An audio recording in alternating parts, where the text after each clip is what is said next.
हूँ सर लोगों का जिन्होंने मुझे यहाँ पे अपॉर्चुनिटी दी आने की और आप लोगों से इंटरेक्ट करने की। मेरा नाम कर्नल चेतन पांडे है। मैं डायरेक्टर रिक्रूटिंग आर्मी भर्ती ऑफिस या आर्मी रिक्रूटिंग ऑफिस अमृतसर मैं पोस्टेड हूँ। जो मेरा ARO है, जो मेरा चार्टर ऑफ ड्यूटी है, वो पंजाब के अमृतसर डिस्ट्रिक्ट, गुरदासपुर डिस्ट्रिक्ट और पठानकोट डिस्ट्रिक्ट, इन 3 डिस्ट्रिक्ट का अगर कोई भी बच्चा फौज के अंदर भर्ती होना चाहता है तो उसका भर्ती का प्रोसीजर हमारे थ्रू होता है, उसकी भर्ती हम लोग करते हैं। ठीक है? Yes sir. आप लोग कौन सी क्लास के हैं? +1। कौन सा? +1। ओके। और कौन से स्कूल के हो आप लोग? अलग अलग स्कूल के हो, बट स्कूल ऑफ एमिनेंस से क्या है? ये स्कूल ऑफ एमिनेंस क्यों बोला जाता है? आप कितने स्कूल ऑफ एमिनेंस हैं? 1।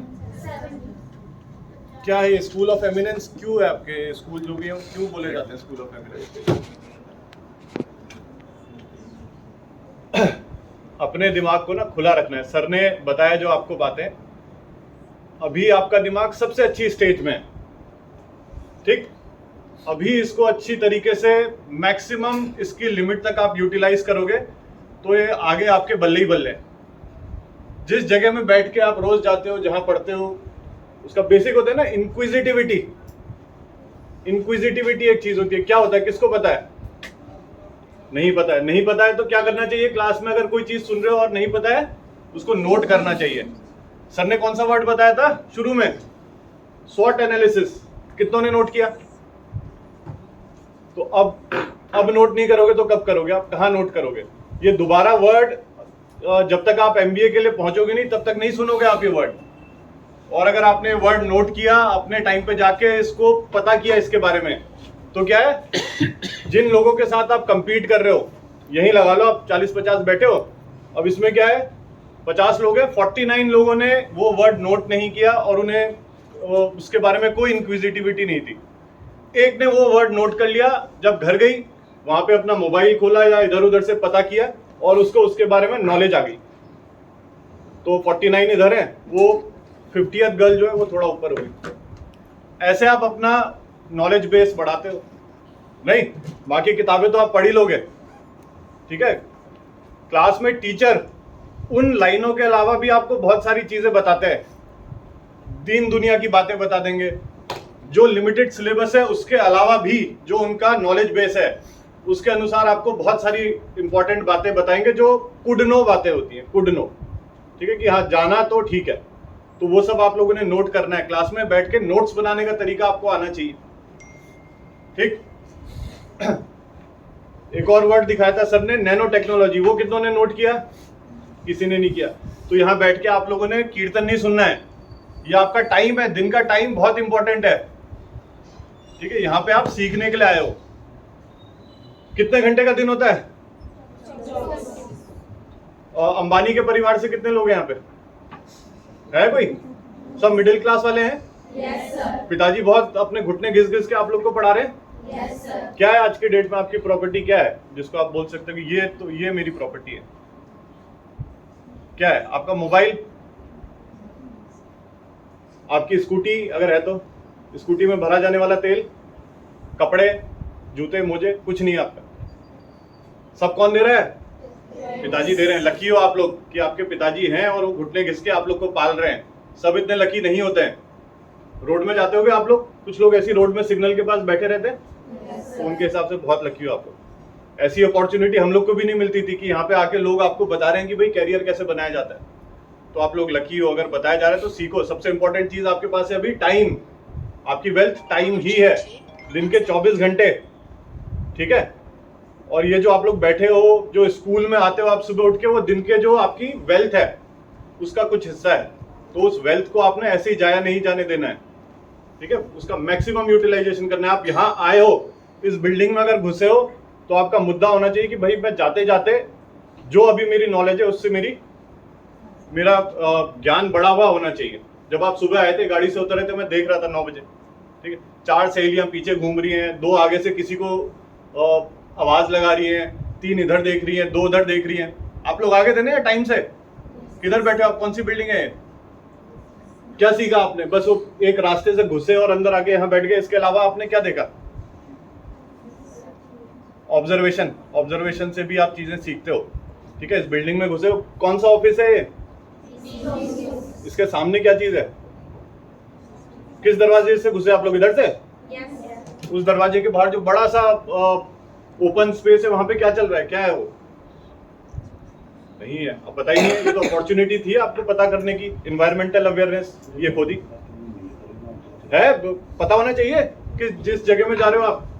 अभी यहीं आपका एक रंजीत एवेन्यू में मेला लगा होता, वहां आप घुसे होते अपनी सहेलियों के साथ, आपको सब पता होता यार पीछे 4 दुकान पहले दुपट्टे मिल रहे हैं, 5वीं दुकान छोड़ के आगे बाएं में जूतियां मिल रही हैं, उधर चूरन मिल रहा है। ठीक है, तो वो सब आपका मतलब का नहीं है, ये सब मतलब की चीजें हैं। ठीक है, यहाँ अगर आप DBEE में आए हो तो आपको सर लोग को पकड़ लेना चाहिए कि सर पहले तो आप ये बताओ कि यहाँ पे काम क्या होता है, कैसे काम करते हो, क्यों बना रखा है डिस्ट्रिक्ट एडमिनिस्ट्रेशन का हिस्सा। ठीक है, तो पंजाब मेरे हिसाब से only and only Punjab government ही है ऐसी जिसने यूथ के लिए बहुत सारी फैसिलिटीज एक्सटेंड कर रखी हैं। उसमें से एक है आपका DBEE। क्या चीज है? DBEE क्या होता है इसका फुल फॉर्म? हाँ, district bureau of employment and enterprise. Enterprise का मतलब क्या है? कारोबार। तो एम्प्लॉयमेंट क्या है? रोजगार और कारोबार। ओके, ठीक है, तो ये क्यों है, क्या है, इसके क्या क्या फायदे हैं, यहाँ कौन कौन से कोर्स चलते हैं, इस जगह से आप लोग फायदा कैसे उठा सकते हो, वो आपको पता होना चाहिए। ठीक है, यहाँ पे आके केवल यही नहीं है कि प्रवचन सुन के मुझे फायदा हो रहा है, यहाँ पे दुनिया भर की चीजें हैं जिनके बारे में आपने अगर पता कर लिया और उन पे लैच ऑन कर लिया तो फिर आपको बहुत बहुत फायदा होगा। ठीक है, तो अपना एनवायरमेंटल अवेयरनेस होनी चाहिए। ठीक है, एनवायरमेंटल अवेयरनेस। ओके, एक और चीज बताई थी सर लोगों ने, मैं आपको फौज के बारे में बताऊंगा। ठीक है, फौज की 2-3 तरह की एंट्री है, बट मैं आपको जो आपके लेवल की है अभी केवल उतना ही बताऊंगा जो आपसे और आपके एलिजिबिलिटी के हिसाब से केवल उतने तक ही रिस्ट्रिक्ट करूंगा। ठीक है, और जो मुझे लगता है कि आपने वो एंट्री स्कीम पे ज़्यादा ध्यान देना चाहिए इनकेस आप लोग फौज में इंटरेस्टेड है तो। उससे पहले मैं आपको 3-4 ऐसे जेनरिक बातें बताता हूँ, ठीक, जो शायद अगर आप लोग अमल करेंगे तो आपको फायदा होगा। एक तो हमने 24 घंटे की बात की, ठीक है, आपकी वेल्थ की बात की, आपकी जो कीमती चीज़ें हैं, टाइम। तो जो 24 घंटे हैं ये आपको हर दिन आपका हर 24 घंटे की जो साइकिल है ये आपको आपके प्लान के हिसाब से ये 24 घंटे चलने चाहिए। ठीक है, लाइफ आपके प्लान के हिसाब से चलनी चाहिए, ना कि आपकी लाइफ में कुछ एक्शन हो रहा है और उस पर आप रिएक्ट कर रहे हैं। सर ने बताया था ना, रिस्पॉन्ड और रिएक्ट। ठीक है, तो लाइफ आपके प्लान से चलनी चाहिए, 24 घंटे आपके प्लान से चलने चाहिए, 1 महीना आपके प्लान से होना चाहिए, 1 साल आपके प्लान से होना चाहिए, 11th क्लास में आपने क्या करना है वो आपके प्लान से होना चाहिए। ठीक है, ना कि बस चारों खाने से सब छोड़ दिया कि भाई ठीक है जो जो आते जाएगा उसके हिसाब से हम रिएक्ट करते जाएंगे। ऐसे नहीं है, जो 24 घंटे की साइकिल है उसकी ब्रैकेटिंग करके आपने एक अपना डेली का प्लान बनाना है, एक डेली का रूटीन बनाना है। जो बच्चा डिसिप्लिन्ड है और एक अच्छा रूटीन फॉलो करता है उसको लाइफ में ये अपना जो स्टूडेंट फेस है उसमें कभी दिक्कत नहीं आएगी, आगे चल के लाइफ में तो कहीं दिक्कत आएगी नहीं आएगी। ठीक है, तो आपके लिए एक मोटा मोटा मैं आपको बताता हूँ, कितने बजे आप लोग का स्कूल शुरू होता है? 8:30। 8:15 बजे तक कौन सोता है कि रास्ते में कुल्ला करते हुए जाऊंगा और जूते मुझे स्कूटी में ही पहनूंगा? कितने बजे उठते हो आप लोग? 6:30। 6:30। जो 6:30 7 बजे उठ रहा है आप अपने पैर पे कुल्हाड़ी मार रहे हो। ठीक है, सो कितने बजे रहे हो आप लोग? 10 बजे सो रहे हो और 6:30 बजे उठ रहे हो। कितने घंटे हो गए? कितने घंटे हो गए? 8.5 घंटा। तो आप बीमार हो फिर। इतना इस उम्र में इतना सोना जरूरी नहीं है। ठीक है, स्टूडेंट लाइफ में सोना नहीं है। अभी आप सो गए, लाइफ में क्या है, लाइफ में आपको कहीं ना कहीं मेहनत एक बार करनी पड़ेगी। ठीक है, हार्डवर्क करना ही करना पड़ेगा। अगर अभी आप हार्डवर्क नहीं करोगे तो तो जब 30-40 साल के होंगे तब हार्डवर्क करा देगी लाइफ, ठीक है। तब भी नहीं किया तो 50-60 साल की उम्र में होंगे, वहां कहीं ना कहीं आपको एक बार लाइफ अच्छा वाला हार्डवर्क कराएगी। सबसे बेस्ट क्या है, ये एज और स्टेज आपकी हार्डवर्क करने के लिए बेस्ट है, क्योंकि इसमें आपको कोई टेंशन नहीं है। खाना कौन ला रहा है, कपड़े कौन लेकर आ रहा है, मोबाइल कौन दिला रहा है, रिचार्ज कौन कर रहा है, वो टेंशन है नहीं, क्योंकि एक बैठे हैं पीछे से पिताजी, वो सब करके दे रहे हैं, ठीक है।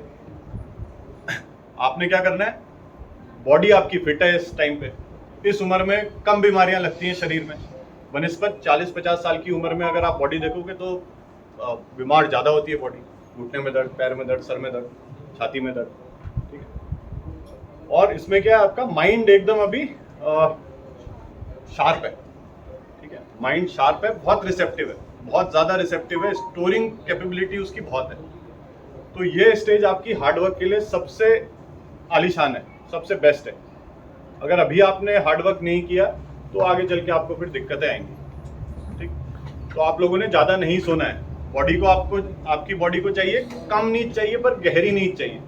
गहरी नींद कैसे आएगी, अगर आपने पूरा दिन अपने आप को, अपनी बॉडी को थकाया और अपने माइंड को थकाया। बॉडी को थकाने के लिए आपने फिजिकल एक्टिविटीज करनी है, माइंड को थकाने के लिए आपने पढ़ना है, केवल किताबें नहीं पढ़नी है, दीन दुनिया ब्रह्मांड का ज्ञान अपने अंदर समाना है, ठीक। तो आपने उठना है जल्दी, सुबह जल्दी उठना है, कोशिश करनी है सुबह 4:30 बजे उठ जाओ आप, ठीक। 4:30 बजे आपको उठने की आदत होनी चाहिए। 4:30 बजे उठोगे, सुबह का टाइम क्या है, सुबह का टाइम ब्रह्म मुहूर्त कहलाया जाता है।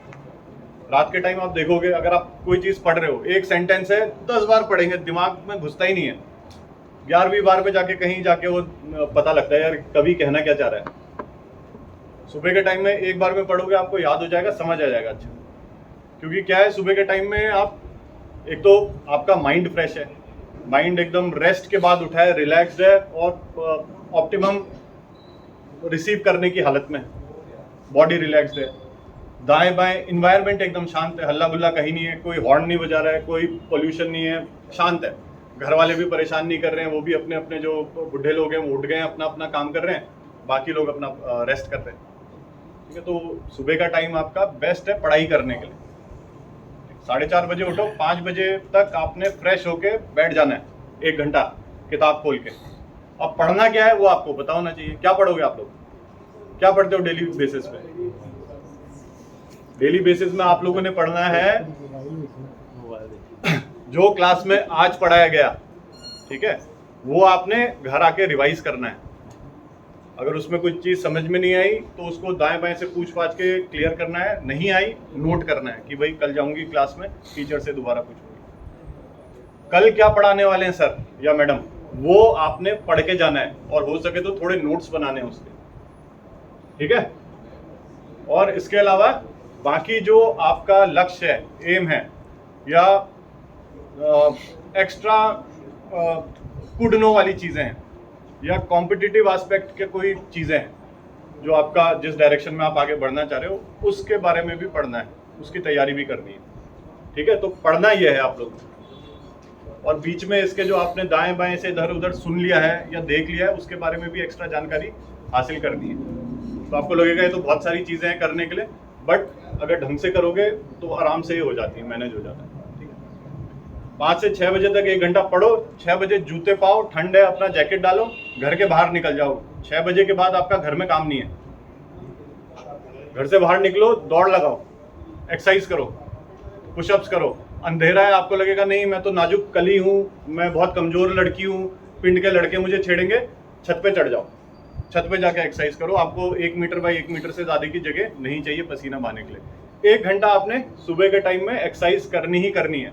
लड़कियों को बहुत जरूरत है आजकल, ठीक है, लड़का करे ना करे, लड़कियों को होना चाहिए कि भाई मैं मजबूत हूँ, मैं पहले वाली या कोमल कली टाइप की लड़की नहीं हूँ। अगर एक लड़का आया, मैं कहीं अकेले घूम रही हूँ, तो मेरे को जरूरत नहीं होनी चाहिए कि मैं उसको दिखाऊं, मैं फोन में बात करते करते जा रही हूँ। देखा होगा ना आप लोग ऐसे करते हो कि अकेले कहीं जा रहे हो तो जबरदस्ती फोन लगा लोगे आप, क्यों? क्योंकि ताकि आगे जो दाएं बाएं वाले लड़के हैं उन्हें लगे यार ये लड़की बात कर रही है, इसको हम नहीं छेड़ेंगे, अगर छेड़ेंगे तो पता लग जाएगा। है यही लॉजिक है? तो आपको ये सब करने की जरूरत ना पड़े। कोई आए आगे से, आपके पास इतनी ताकत होनी चाहिए कि उसकी नाक में घुसा मारो और वो फ्लैट हो जाए, दोबारा सोचे ना। तो इसलिए लड़कियों के लिए ज़्यादा ज़रूरी है मजबूत होना, एक्सरसाइज करना, ठीक है। और आपके लिए आज के जो ज़माना है वो देखते हुए और ज़रूरी है कि आप लोग अपने पैरों पे खड़े हुए होने चाहिए, ठीक है। फाइनेंशियली आप लोगों ने इंडिपेंडेंट होना है। भले ही शादी हो भी गई, एक अच्छे लड़के से हो गई जो आपका बहुत ख्याल रखता है और बहुत अच्छे से सेटल्ड है, उसके बावजूद भी आपकी अपनी आइडेंटिटी होनी चाहिए, फाइनेंशियली इंडिपेंडेंट होने चाहिए, ठीक है। अगर परिवार में मदर प्रोग्रेसिव है तो वो परिवार कभी फेल नहीं होगा, उसके बच्चे हमेशा अच्छे ही निकलेंगे, ठीक है। तो आप पे बहुत बड़ी जिम्मेदारी है, आप लोगों ने सेल्फ सफिशिएंट, सेल्फ रिलायंट और मजबूत होना है। तो सुबह अपने जूते पाओ और निकल जाओ 1 घंटा दौड़ने के लिए, ठीक है। एक्सरसाइज करो, जितना इस शरीर को आप घिसोगे उतना एक दिन पिताजी चले जाएंगे, मम्मी चले जाएगी, ठीक है। भाई बहन चाचा ताया सब टाटा बाय बाय बोल के चले जाएंगे इस दुनिया से। लास्ट तक आपकी गाड़ी जो खींच के ले जाएगा वो आपकी ये शरीर है। तो अगर आप पे चॉइस है कि आप इसको घुटना दर्द, पेट दर्द, कैंसर, आंखें खराब, सर में दर्द, ब्रेन हेमरेज, ये सब लेके आप वो 60-70 साल चलना चाहते हो, या एक फिट बॉडी लेके अपना 60-70 साल का जितना अर्थ टाइम है आप लोगों का वो आप लेना चाहते हो, तो उसके लिए आप लोगों ने इसको घिसना पड़ेगा, हर दिन पसीना निकालना पड़ेगा, ठीक है। तो आप लोगों ने सुबह 1 घंटा अपना एक्सरसाइज किया, 6 से 7, 7:15 आप वापस आ गए, स्कूल लगता है आपका 8:30, बहुत टाइम है। रेडी होना, तैयार होना, नहाना धोना, मत्था टेकना और घर से निकल जाना। खाना घर का ही खाना है। सबसे बेस्ट खाना कहाँ है आजकल का? मम्मी का, ठीक है। जो मम्मी बना रही है आपकी, उससे बढ़िया खाना, उससे बढ़िया न्यूट्रिशियस आहार आपको कहीं नहीं मिलेगा, ठीक है। जो आप 50 रुपए की बन टिक्की, 20 रुपए प्लेट वो गोलगप्पे गंदे वाले खाते हो, जिसमें आपको एडिशनल टेस्ट आता है क्योंकि उसका पसीना टपक टपक के गिर रहा होता है, नमक का आता है ना टेस्ट, तो वो नहीं खाना है। उसमें क्या कर रहे हो आप? पैसे भी दे रहे हो और उसको बोल रहे हो कि यार ये मुझसे पैसे ले ले 50 रुपए और सबसे गंदी चीज मुझे दे दे। नहीं खाना है, ठीक है। हो सके तो उसको बिल्कुल कम करना है, बाहर का खाना। सबसे शुद्ध खाना जो आपकी मम्मी बना रही है वो खाइए, पेल के खाइए। घर का खाना खा के कोई मोटा नहीं होता, ठीक है। जितना मर्जी खाओ, गला भर के खाओ, पर घर का खाओ, ठीक। उसके बाद आप जा रहे हो स्कूल, 8:30 बजे से आपका स्कूल लगता है, कितने बजे तक चलता है? 2 कितने घंटे हो गए? 6, 7, 8 जितने भी घंटे हुए। तो एक ये बहुत 24 घंटे का मेजर हिस्सा है एक, ठीक है। बहुत बड़ा हिस्सा है और बहुत जरूरी हिस्सा है। अब अमूमन जब हम लोग स्कूल में पढ़ते थे तो क्या करते थे? तफरीबाजी कर रहे हैं, क्लास बंक कर रहे हैं, ठीक है। उस टाइम हमें तो रियलाइज हुआ नहीं कि हम टाइम वेस्ट कर रहे हैं, और ये सबसे इंपॉर्टेंट टाइम है, ये 7-8 घंटे कैंटीन के पीछे जाके बैठे हुए हैं, ऐसे कुछ नहीं कर रहे हैं। वहाँ टीचर पढ़ा रहे हैं, ना हम नोट्स बना पा रहे हैं, ना वो टॉपिक पढ़ पा रहे हैं, क्योंकि हम इंटरेस्टेड ही नहीं है, गप्पों में लगे हुए हैं। तो क्लास में अगर बैठे हो, 7-8 घंटे बैठे हो, आपका मुद्दा होना चाहिए कि भाई ये जो मेरे टीचर के दिमाग में जितनी चीज़ें हैं वो सारी मैं अपने दिमाग के अंदर मेरा लाने का एम, ठीक है। वो जो पढ़ा रहे हैं क्लास में इतना अटेंटिव होना चाहिए कि घर जाके आप जब वो चैप्टर दोबारा खोल रहे हो तो लाइन पढ़ते ही अगली 5 लाइनें आपको खुद से आ जानी चाहिए, ठीक है। तो क्या हो रहा है, आप एक बार आज जो मेरे को सर टॉपिक पढ़ाने वाले हैं वो एक दिन पहले मैं पढ़ के जा रहा हूँ, तैयारी करके जा रहा हूँ घर से। जब मैं क्लास में वो टॉपिक सुन रहा हूँ सर का, तो मैं अटेंटिव हूँ, मुझे सब समझ में आ रहा है। और फिर जब मैं घर में वापस आ रहा हूँ और मेरा स्टडी टाइम है, तब मैं उसको रिवाइज कर ले रहा हूँ, क्योंकि मैंने पहले पढ़ के गया था, अच्छे से मैंने क्लास में सुना। जब मैं रिवाइज कर रहा हूँ तो मेरे को टाइम नहीं लग रहा है, ठीक है। मैं 15 मिनट में वो चैप्टर निपटा दे रहा हूँ, रिवीजन उसका। तो इससे क्या हुआ, वो टॉपिक मेरा पक्का तैयार हो गया। आइए सर, ठीक है। और मैं उस टॉपिक पे कॉन्फिडेंट हूँ, उस चैप्टर पे कॉन्फिडेंट हूँ, ठीक। अब मैंने कब खोलना है वो चैप्टर? जब एग्जाम होगा उसी दिन देखूंगा, ठीक है। तो एग्जाम के टाइम का भी आपका लोड कम होगा, ठीक। आप स्कूल गए, अटेंटिवली पढ़ा आपने, वापस आए, घर में खाया पिया, हाथ मुंह धोया, जो भी किया, दोबारा जूते पाने और घर से निकल जाना है बाहर। शाम को घर के बगल में कोई ग्राउंड है, आपके पास साइकिल है, छत है, वहां पे जाना है, वहां पे दोबारा 1 घंटा आपने एक्सरसाइज करनी है। हो सके तो कोई गेम पिकअप करो, ठीक है। कोई गेम पिकअप करो, बैडमिंटन खेलना शुरू करो, या कोई भी कुछ भी गेम जो आप लोग खेल सकते हो या इजीली आपके आसपास अवेलेबल है। अगर वो कर सकते हो तो बहुत बढ़िया है। अदरवाइज अगेन 1 घंटा आपने अपने शरीर को दोबारा घिसना है, ठीक है। क्योंकि जो मम्मी ने खाना खिलाया था सुबह और दिन में, जो आपने पेट भर भर के खाया था, उसको निकालना भी तो है, पचाना भी तो है, नहीं, बॉडी को थकाना भी है। तो ये करना है। खेल के वापस आए आप लोग, दोबारा हाथ मुंह धो अपना फटाफट, और इंटरटेनमेंट का भी टाइम होना चाहिए। थोड़ा सा अपना आप न्यूज देखो, जो आपके सीरियल्स हैं वो देखिए, ठीक। या आपने मोबाइल का इस्तेमाल करना है तो वो आपको पता होना चाहिए कि भाई मोबाइल में मैंने क्या चीज़ देखनी है, क्या नहीं देखनी है, ठीक। जो आपकी डिजिटल डाइट है वो क्लीन होनी चाहिए। क्या होता है डिजिटल डाइट? लिखो, नोट करो, पता करना अपने टाइम पे, ठीक है। आपकी डिजिटल डाइट क्लीन होनी चाहिए और फायदेमंद होनी चाहिए, ठीक है। खाना आपने मम्मी को बोलो खाना जल्दी बनाया करो घर में। मैं डिनर 7:30 बजे कर लूंगी, ठीक है। मैं डिनर 7:30 बजे कर लूंगी, या मैक्सिमम 8 बजे तक मैं डिनर कर लूंगी, आप मेरे को बना के दे दो। 8 बजे के बाद आपके पास कितने घंटे बचे? 10 बजे सोते हो आप लोग, 2 घंटे बचे, ठीक है। तो 2 घंटे में फिर अगेन वो डेडिकेटेड टाइम है आपका पढ़ने का, ठीक। तो इस टाइप का एक स्टूडेंट का एक सजेस्टिव रूटीन है जो मैंने फॉलो किया था, तो मुझे ठीक ही लगा और फायदा भी हुआ शायद थोड़ा सा, ठीक है। आप शुरू में स्टार्ट करोगे ऐसा रूटीन फॉलो करना है, यार सुबह 4 साढ़े 4 बजे उठना है, बहुत मुश्किल है, ठंड के टाइम पे तो और मुश्किल है। बट एक बार आप इसको फॉलो करोगे सिंसियरिटी के साथ और मीनिंगफुल तरीके से कि भाई इसकी मुझे जरूरत है इस रूटीन को फॉलो करने की, तो आपकी बॉडी ऑटोमेटिक उस तरीके से ढल जाएगी। तो मेरी जो आदत पड़ी थी स्कूल टाइम पे, आज भी मैं वैसे ही सुबह 4:30 बजे उठ जाता हूँ। पहले अलार्म लगा के उठता था, आज अब बॉडी ऐसी बायोलॉजिकल क्लॉक फिर आपकी सेट हो जाती है, आपको अलार्म की कोई जरूरत नहीं, आप अपने आप उठ जाओ, ठीक है। एक स्टेज ऐसे आएगी सुबह जो आपका 6 से 7 का फिजिकल एक्टिविटी का टाइम है, नहीं करोगे तो आप परेशान हो जाओगे वो पूरा दिन, ठीक है। तो ऑटोमेटिक आपकी बॉडी बोलेगी कि भाई अब 6 बज गए, अब ये कर, अब 5 बज गए, अब ये कर। तो थोड़ा रूटीन सेट करने की जरूरत है, ठीक।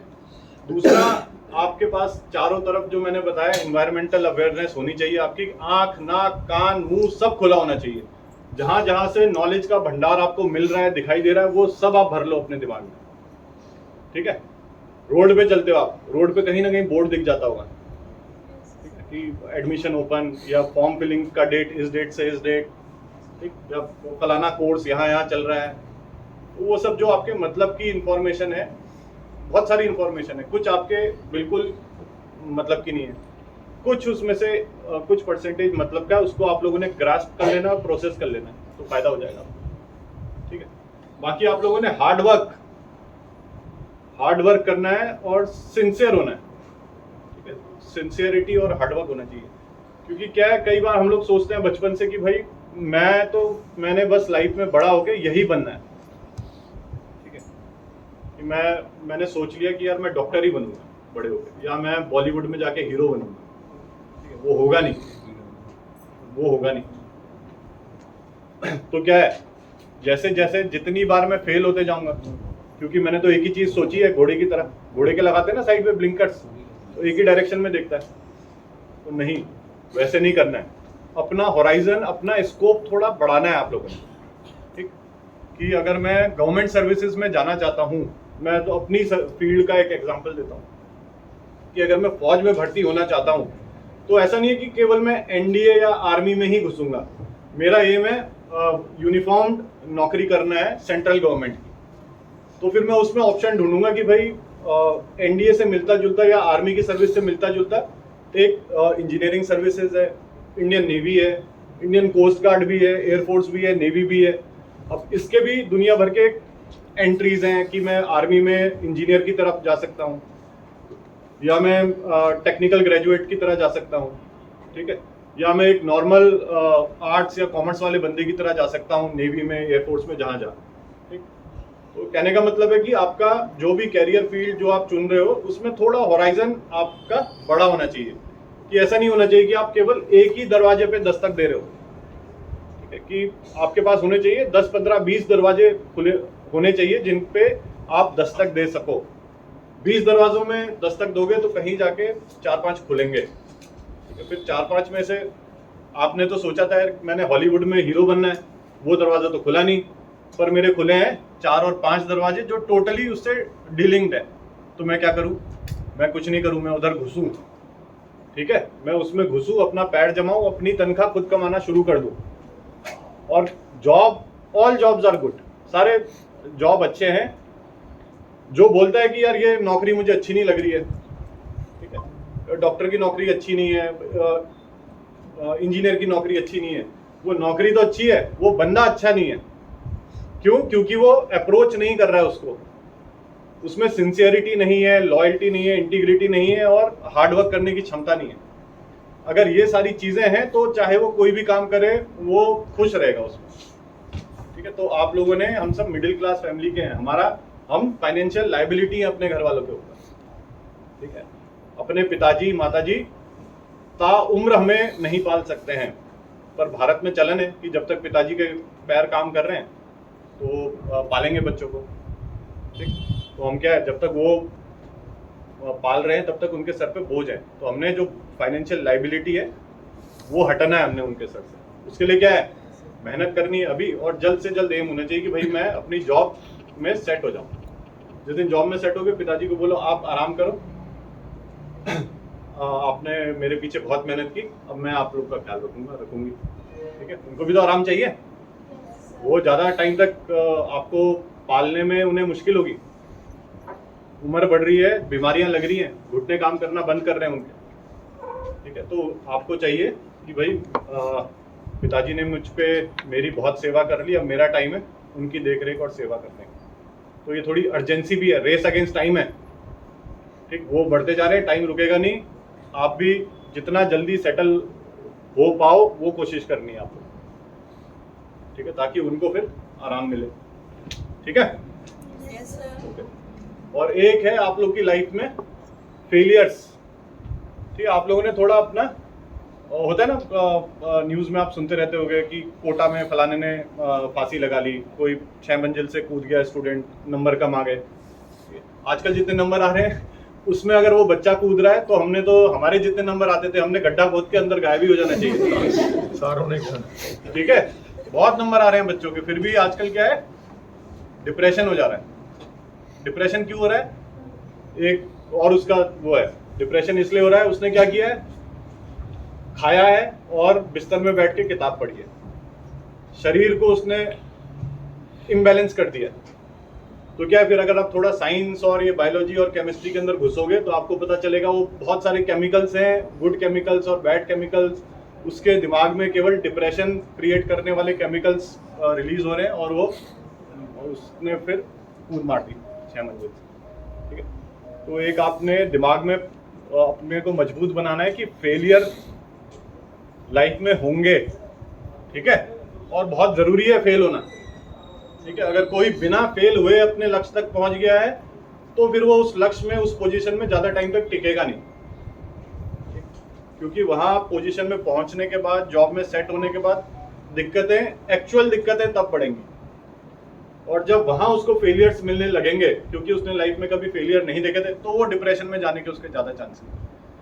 तो जब भी आप फेल होते हो, कोई चीज कर रहे हो, उसमें आपको कामयाबी नहीं मिल रही है, कोई कॉम्पिटिटिव एग्जाम लिख रहे हो, उसमें आप पास नहीं हो रहे हो, तो बोलो कि भाई भगवान जी बहुत बहुत धन्यवाद, आपने मुझे फेल किया, ठीक है। उससे आप लोगों ने मजबूती लेनी है। और क्या करना है, एनालिसिस करना है, ठीक है। हर दिन का आपने एनालिसिस करना चाहिए कि भाई आज मेरे जो 24 घंटे थे मैंने क्या किया, कैसे बीते वो।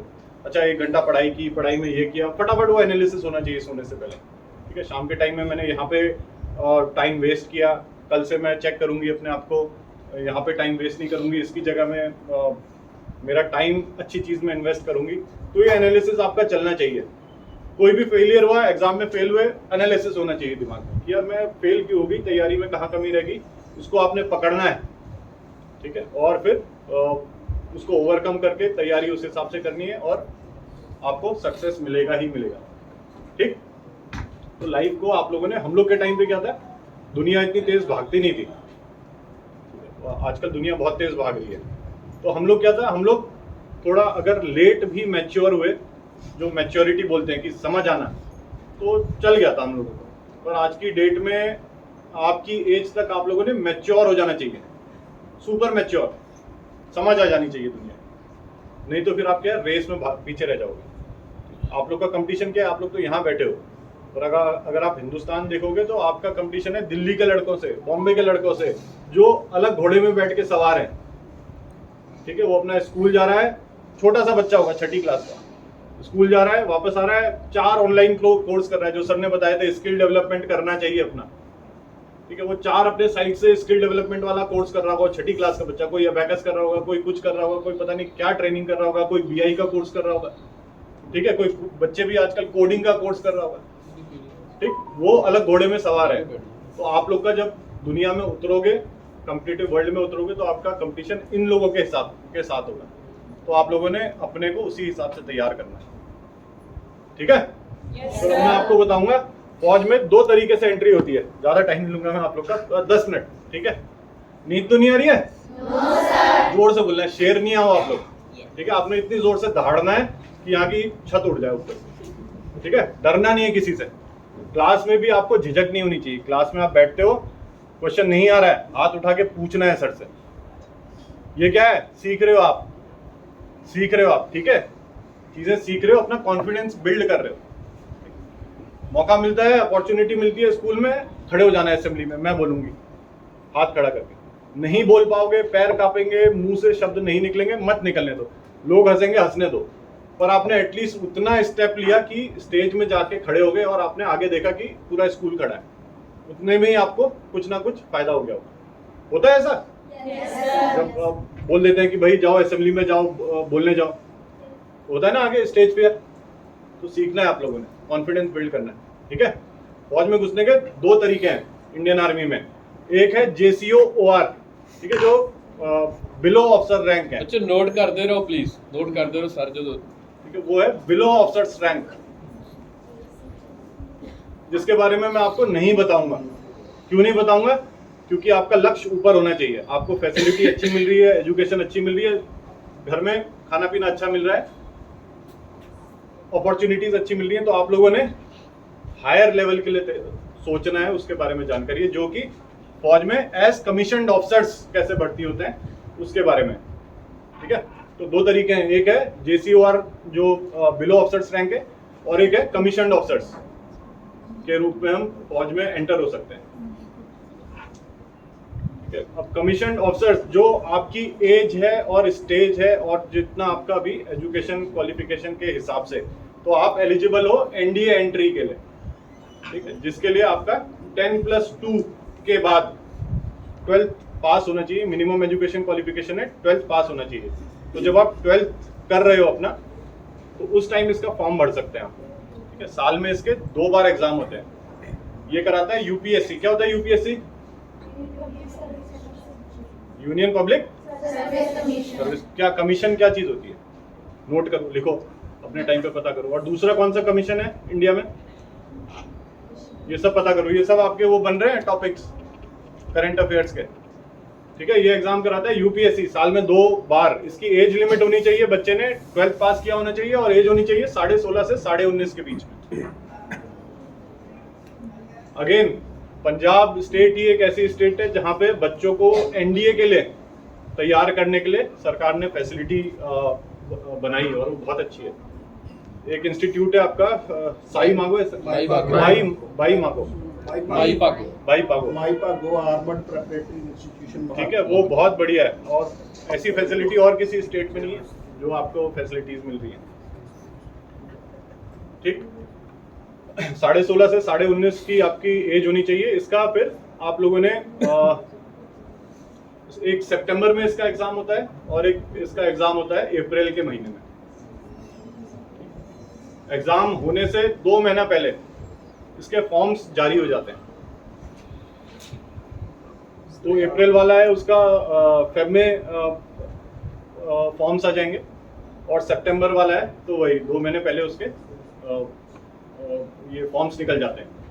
फॉर्म्स इसका ऑनलाइन, सारा कुछ आजकल ऑनलाइन सिस्टम है। तो एक हमारी वेबसाइट है joinindianarmy.nic.in, तो आप उसमें जाएंगे, अपना अकाउंट बनाएंगे, वहां से आपको सारे फॉर्म, सारी जानकारी, सारी एलिजिबिलिटी, वो सब मिल जाएगा। इसका सिलेबस इसके 2 स्टेज हैं, ठीक है। ये अफसर बनने के लिए 2 स्टेज हैं। सॉरी, ज्वाइन इंडियन आर्मी है, joinindianarmy.nic.in, joinindianarmy.nic.in, ठीक है, दोबारा नोट कर सर, सॉरी। ठीक है, इसके आपको ये जो पूरा सिलेक्शन प्रोसेस है बहुत कठिन है, और बाकी जो सिलेक्शन प्रोसीजर्स हैं IIT और डॉक्टर बनने के, उनसे ये थोड़ा अलग है। इसमें एक आपका रिटन एग्जाम होगा। रिटन एग्जाम का सिलेबस आपका 12th तक ही होगा, पर वो 12th तक जितनी चीजें आपने पढ़ी हैं, पढ़ सकते थे, वो सब कुछ पूछा जा सकता है। Medieval history, modern history, civics ले लो आप, सोशल साइंस ले लो, सोशल स्टडीज ले लो, मैथ्स, ट्रिग्नोमेट्री, फिजिक्स के कोई भी जितने आपके लॉज हैं, ऑर्गेनिक केमिस्ट्री, इनऑर्गेनिक केमिस्ट्री, सब कुछ पूछा जा सकता है, ठीक है। और थोड़ा टफ है इसका एग्जाम। तो जिस स्कूल से मैं था वहाँ पे क्या है, हमारे स्कूल का बनाया ही इसलिए गया था कि फौज के लिए फीडर इंस्टीट्यूट है जिस स्कूल से मैं था। तो हमारे वहाँ पे 10th क्लास से अपनी पढ़ाई तो कर ही रहे हम कोर्स की, सिलेबस की, साथ में अलग से NDA की क्लासेस, NDA कोचिंग क्लासेस भी हम लोग की शुरू हो जाती थी। और इसमें अगर आपने आपके लॉजिक्स सारे क्लियर है, ठीक है, चाहे वो साइंस के हों, मैथ्स के हों, या किसी भी सब्जेक्ट के हों, लैंग्वेज के हों, अगर लॉजिक्स आपके करेक्ट हैं, आप समझ पाए हो, ठीक है, बेस आपका फाउंडेशन अच्छी है, तो फिर आपको ये एग्जाम के लिए तैयारी करने में ज़्यादा दिक्कत नहीं आती, ठीक। तो ये आपने एग्जाम किया, एग्जाम में ये सब चीज़ें आएंगी, प्लस आपके रीजनिंग भी आती है, जनरल रीजनिंग। तो ये सब किया, एग्जाम आपकी तैयारी अच्छी थी, आप एग्जाम पास हो गए। और इसमें क्या है, आपका लड़ाई ऑल इंडिया लेवल पर है। जितने बच्चों ने एग्जाम भरा होगा, ऑल इंडिया बेसिस पे आपकी मेरिट बनेगी। और अगर 15 लाख लोगों ने फॉर्म भरा है, तो बुलाए जाते हैं कहीं 4000 5000 बच्चे, ठीक है। तो मेरिट बहुत ऊपर जाएगी। फिर आपने जो इसका सेकंड स्टेज है वो है SSB interview, service selection board, जो कि आपका 5 दिन का इंटरव्यू। आपको एक अगर आप मेरिट में आ जाते हो रिटर्न की, तो तकरीबन 1-2 महीने के बाद आपके पास एक कॉल लेटर आएगा, आपको बोला जाएगा कि भाई भोपाल में या जलंधर में या इलाहाबाद में रिपोर्ट करिए, या देहरादून में रिपोर्ट करिए, इस तारीख को, इस डेट में आपका SSB इंटरव्यू होगा। ये 5 दिन का इंटरव्यू है, 5 दिन चलता है लंबा। और वहाँ पे इस तरीके से इंटरव्यू लिया जाता है कि आपकी जितनी क्वालिटीज हैं, आपके दिमाग के अंदर झांक के वो सब कुछ बाहर निकाल लिया जाता है, ठीक। तो इसमें आपके साइकोलॉजिकल टेस्ट होते हैं, एक दिन पूरा साइकोलॉजिकल टेस्ट होगा, तो उससे पता लगता है कि आपकी पर्सनैलिटी क्या है, कहीं आप क्लेप्टोमेनियक तो नहीं हो, अगर डिफिकल्ट सिचुएशन आ गई तो आप भाग तो नहीं जाते हो, एस्केपिस्ट तो नहीं हो, ठीक है। ऐसे बहुत सारे चीज़ें हैं जो इसमें हम पता करते हैं। फिर एक दिन आपका इंटरव्यू होता है, जहाँ पे एक बहुत सीनियर अफसर आपको अगेन 1 घंटा 2 घंटा आपका इंटरव्यू लेते हैं। वो यही पता करते हैं कि भाई इसकी साइकोलॉजी क्या है, इसमें लीडरशिप ट्रेड्स हैं कि नहीं है, स्ट्रेस में तो नहीं आता है, इसको डिप्रेशन में जाने वाली ट्रेड्स तो नहीं है। और 2 दिन होता है आपका ग्राउंड के, फिर ग्राउंड में आपके एक्टिविटीज़ होती हैं, और 2 दिन ग्राउंड टेस्ट चलते हैं। और फिर लास्ट डे आपको रिजल्ट बता देते हैं कि भैया पास हो या फेल हो। उसके बाद अगर पास हो तो मेडिकल होगा, और फिर again all over India basis में जितने वो 4000 5000 रिटर्न में पास हुए थे, उनकी SSB हुई। और SSB के बाद सीट्स होंगी मुश्किल से 250 सीट्स या 260 सीट्स। तो वो फाइनल जो क्रीम है 260-270 बच्चों का, तो वो सेलेक्ट किया जाता है। फिर आपकी ट्रेनिंग शुरू, आप लोग जाओगे, अगर NDA में जा रहे हो, +2 के बाद ये आप ऑप्ट कर रहे हो, तो आप NDA में जाओगे। NDA में आपकी 3 साल की ट्रेनिंग होगी, साथ साथ आपको ग्रेजुएशन भी कराई जाएगी, ठीक है। और ग्रेजुएशन की 3-4 स्ट्रीम्स हैं, आर्ट्स है, कंप्यूटर साइंस है, साइंस है, तो इसमें आपको ग्रेजुएशन भी कराई जाएगी, फौजी ट्रेनिंग भी कराई जाएगी। 3 साल के बाद 1 साल आप लोग जाते हो प्री कमीशनिंग ट्रेनिंग के लिए IMA Dehradun, Indian military academy Dehradun. वहाँ जब 1 साल की ट्रेनिंग आपकी कंप्लीट हो जाती है, जिसमें आपको थोड़ा और फौजी ट्रेनिंग के बारे में बताया जाता है, मैप रीडिंग, फायरिंग और भी चीज़ें हायर लेवल की बताई जाती है। वो अगर हो गया तो 4 साल के बाद आपको रैंक मिल जाता है, कमीशन मिल जाता है, ठीक है। और ये कमीशन देता है आपको प्रेसिडेंट ऑफ इंडिया, तो आप लेफ्टिनेंट की रैंक लगा लो। ठीक है। आपने बोला कि नहीं 12th के बाद नहीं जाना है, पापा नहीं मान रहे हैं, नहीं जाने दे रहे हैं, तो फिर आपका ग्रेजुएशन के बाद भी ऑप्शन है। ग्रेजुएशन के 3rd ईयर में आप अगेन फॉर्म भर सकते हो। तब एज होनी चाहिए आपकी 19 साल से 24 साल, तो वो डायरेक्ट एंट्री स्कीम है। प्रोसीजर सेम रहेगा, टेस्ट होगा, एसएसबी होगा, या फिर आप जा सकते हो OTA, ऑफिसर्स ट्रेनिंग एकेडमी, ठीक है, as short service commission officer. तो उसकी एज है आपकी, अगेन उसकी एज थोड़ी ज़्यादा है, वो है 27 साल तक। तो ये मेन मोटी मोटी एंट्रीज हैं आप लोगों के लिए। अगर आप फिर किसी फील्ड के स्पेशलिस्ट हो, जैसे अगर आपने लॉ कर रखा है, लॉ ग्रेजुएट हो, तो एक जैग ब्रांच है हमारी, जैग एंट्री, जज एडजुटेंट जनरल स्कीम के अंडर एंट्री है। तो आप एज ए लॉयर भी फौज को ज्वाइन कर सकते हैं। अगर आप इंजीनियर हो, आपने इंजीनियरिंग कर ली है या इंजीनियरिंग के लास्ट ईयर में हो, तो फिर आप फौज को डायरेक्टली एज इंजीनियरिंग ग्रेजुएट वो भी ज्वाइन कर सकते हैं। तब आपका रिटन टेस्ट नहीं होगा। अगर आपने इंजीनियरिंग में कुछ दिए हुए, जो हमने एग्रीगेट सेट किया है, उतने मार्क्स ले रखे हैं, तो फिर आपका डायरेक्टली एसएसबी इंटरव्यू होगा। ठीक है। आपको एक वो दिखाता हूँ एसएसबी इंटरव्यू में क्या है क्या नहीं है। एंट्री आपके लिए एलिजिबल नहीं है। एनसीसी स्क्रीनिंग हो जाएगा, आप देखोगे बहुत भीड़ आई है वहाँ, 300-400 लोग आए हैं। तो उसमें क्या करते हैं, पहले दिन जाते ही आपके 1 घंटे के अंदर छटनी कर लेते हैं, फिल्टर लगा देते हैं। तो उसमें क्या आपके फटाफट रीजनिंग वाला टेस्ट लेंगे। एक पिक्चर परसेप्शन टेस्ट होता है, ठीक है, जिसमें आपको स्क्रीन में एक फोटो दिखाई जाएगी और आपने एक स्टोरी लिखनी है उसमें कि क्या हो रहा है उसमें। उस पिक्चर को देख के आप बताओगे कि भाई क्या स्टोरी आ रही है आपके दिमाग में, वो लिखोगे, फिर उस पर डिस्कशन होता है आपका। और ये सारी चीज़ करते हुए आपको 3 स्पेशलिस्ट होते हैं, वो आपको देख रहे होते हैं, आपके रिस्पॉन्स, आपकी स्टोरी और वो सब, एडेप्टेबिलिटी, ग्रुप में कैसे आप अपने आप को एडजस्ट कर रहे हो, वो सब चीज़ें देख के आपको बोलते हैं पास या फेल। पास हो गए तो फिर आपकी नेक्स्ट 4 दिन वाली काम शुरू होगा। ठीक है। इसमें जो साइकोलॉजिकल टेस्ट है, ये 1 दिन पूरा साइकोलॉजिकल टेस्ट देने के बाद आपको लगेगा कि बस आप अब आईसीयू में एंटर होने वाले हो।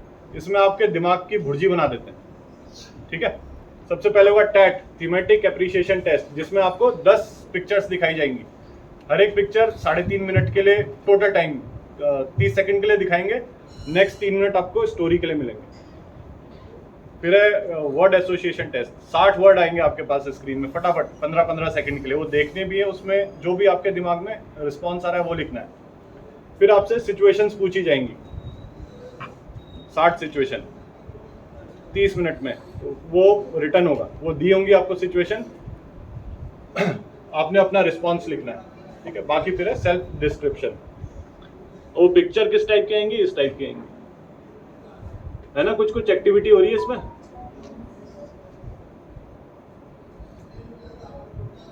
ये अब क्या हो रहा है इसमें, डूब रहा है ना एक आदमी, तो यही देखा जाएगा कि भाई वहां पे होगी उल्टी चीज। ऐसा लगेगा कि वो डूब रहा है और मर रहा है और दूसरा खड़ा है, पर आपने इसको पॉजिटिव तरीके से अप्रोच करने की काबिलियत अपनी बढ़ानी है। ठीक है। तो आप बोलोगे डूब नहीं रहा है, डूब नहीं रहा, क्या हो रहा है वहां पे।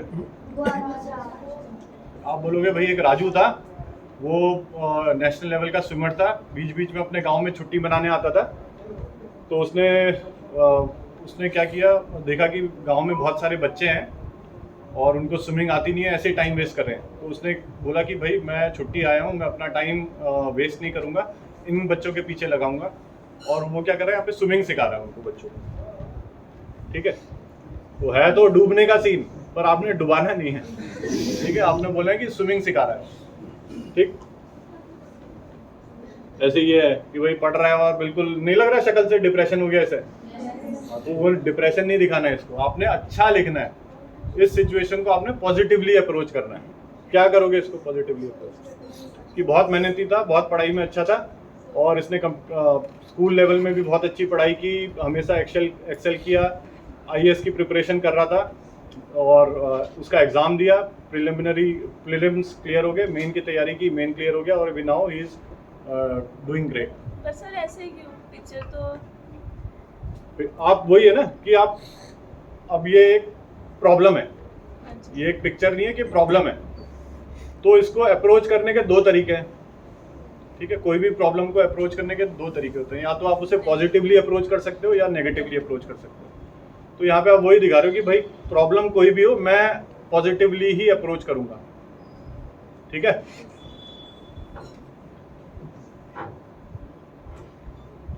ठीक, फिर ये इस टाइप के वर्ड्स आ जाएंगे आपको। अब ये सारे उल्टे वर्ड्स होंगे, अटैक, ब्लड, नाइफ, मर्डर, इस टाइप के वर्ड होंगे, फेलियर। तो इनके आपने पॉजिटिव सेंटेंसेस बनाने हैं, ठीक है।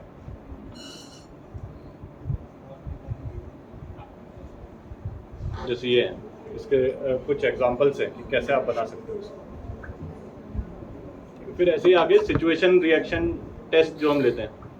अब इसमें अब देखो ये सिचुएशंस कैसी है। ही वॉज ड्राइविंग, दूसरे नंबर की situation, he was driving down a deserted road, he saw some man teasing a girl,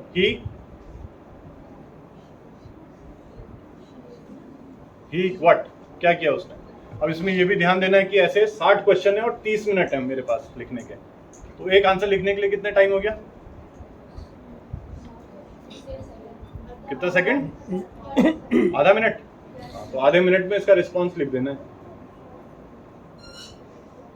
क्या होगा इसका रिस्पॉन्स, आप क्या आ रहा है आपके दिमाग में, उल्टा ही आ रहा होगा, ठीक है। तो अपने दिमाग को ट्रेन करना है थ्रू प्रैक्टिस, कि मेरे दिमाग में अच्छे रिस्पॉन्सेस, पॉजिटिव रिस्पॉन्सेस आए। ये भी प्रॉब्लम सॉल्विंग है।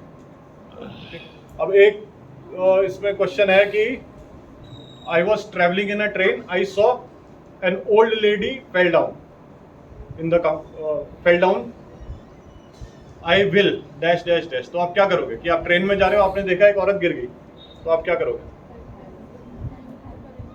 कोई बोलेगा चेन खींच देंगे, कोई बोलेगा पुलिस को बताएंगे, क्या करोगे आप, हाँ, हेल्प, क्या, किस टाइप की help.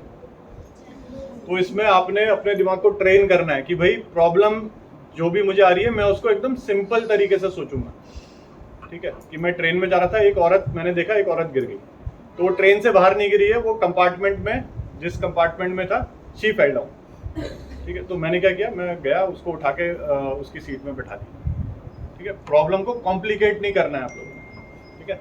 He was driving down a deserted road, he saw some man teasing a girl, he dash dash dash. क्या किया, ही रैन अवे, क्या किया, he raised an alarm and the men ran away, ठीक है। उसने हल्ला मचा दिया, कौन है कौन है कौन है, और वो लोग भाग गए, ठीक। सिंपल सोचना है, ज्यादा कॉम्प्लिकेटेड तरीके से अप्रोच नहीं करना है, ठीक है। फिर बाद में एक आता है सेल्फ डिस्क्रिप्शन, कि आप अपने बारे में क्या सोचते हो, आपके पेरेंट्स आपके बारे में क्या सोचते हैं, आपके टीचर्स आपके बारे में क्या सोचते हैं, और आपके फ्रेंड्स क्या सोचते हैं आपके बारे में। तो एक तो तरीका है इसका लिखने का कि माय पेरेंट्स थिंक दैट मैं बहुत महान हूँ, मैं बहुत अच्छा हूँ, I am a good runner, I am good at studies, अपनी तारीफ। ऐसा जब आप ऐसी चीज़ें आप जब लिखते हो तो उसमें ये नहीं आना चाहिए कि आप बोस्टिंग कर रहे हो, सेल्फ बोस्टिंग, ठीक है। आपने इसको लिखने का तरीका ऐसा होना चाहिए कि आप वहाँ पे कुछ फैक्ट्स लिख रहे हो, और उन फैक्ट्स को पढ़ के जो पढ़ रहा है उसको लग रहा है कि हाँ यार ये तो मतलब बहुत अच्छा बच्चा है, ठीक है। जैसे इसमें कुछ है, never write my parents feel I am very hard working trust वर्दी, ये तो अपनी खुद की बड़ाई करना हो गया ना।